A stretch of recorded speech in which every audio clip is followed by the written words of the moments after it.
In this step-by-step tutorial, the process of importing data from Excel to R, then managing this imported data, and then exporting the resulting data from R script will be examined. So let's start. Okay, so this is the first step. Actually, all steps are explained using a real example, which is crude oil prices, daily data that cover the period from January 1st, 2007 to January 31st, 2024. Data are sourced from the FRED database. These data actually need preparation before importing them into our script. So let's see how it's done. These are the original data obtained from the FRED database in an Excel file. Before importing them into the R script, as said, these data need preparation. We open the second Excel sheet. We name it df. Returning to the first sheet, we press Ctrl and A to highlight the table, then click copy and paste into the second Excel sheet named df. Next, okay, delete this first row. We rename the first column to date and the second column to value. This ensures replicability of the R codes in examples other than this one. And of course, we save the changes.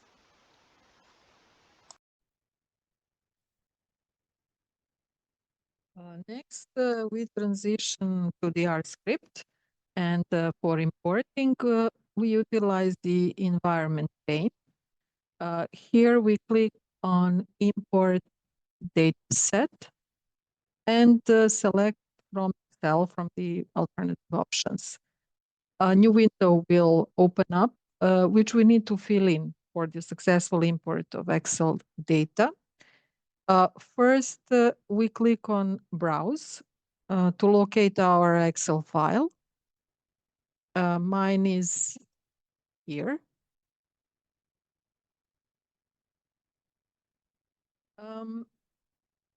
We wait for the upload, the progress of which is visible on the data preview. And once the upload is completed, we proceed to the import options, where we change the name to df. And select the relevant sheet from the drop-down menu, which is also the F sheet. Okay, we see our table. The import process is completed after clicking on the import button. Et voila, we can see our table and the information about a total of over 4,400 observations. Step number 2 now, in the R script, 2 tasks will be performed with the imported data, creating a new table with end of month data and generating a new table with aggregate monthly data. These R codes are shared in the bio. And now let's explore how these tasks are executed within our example.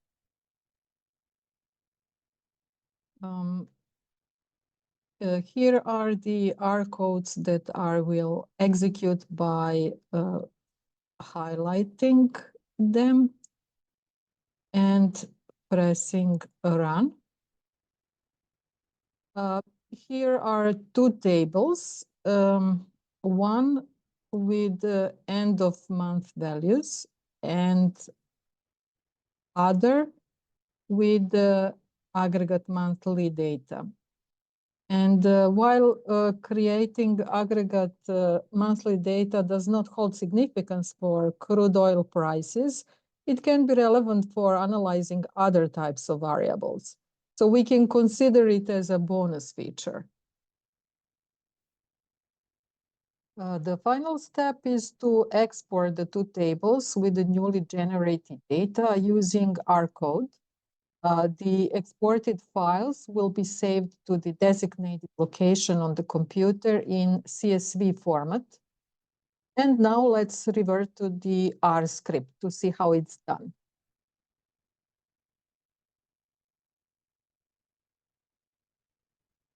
Here are the codes, but before execution, we need to enter the location on the computer where these tables will be exported.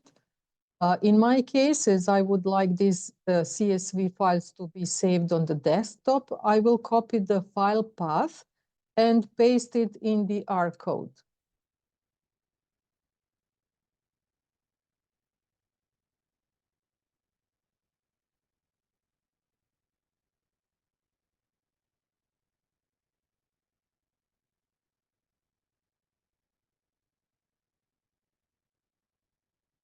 After that, I execute the R code in the usual way by highlighting it and pressing run.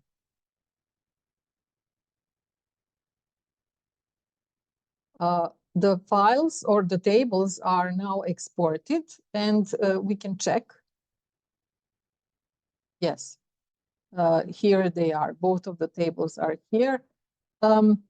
Of course, these CSV tables can be easily pasted in other files like Excel file, for example. Thank you very much for the attention. I hope you find this tutorial helpful and informative, and I wish you lots of luck with your data analysis.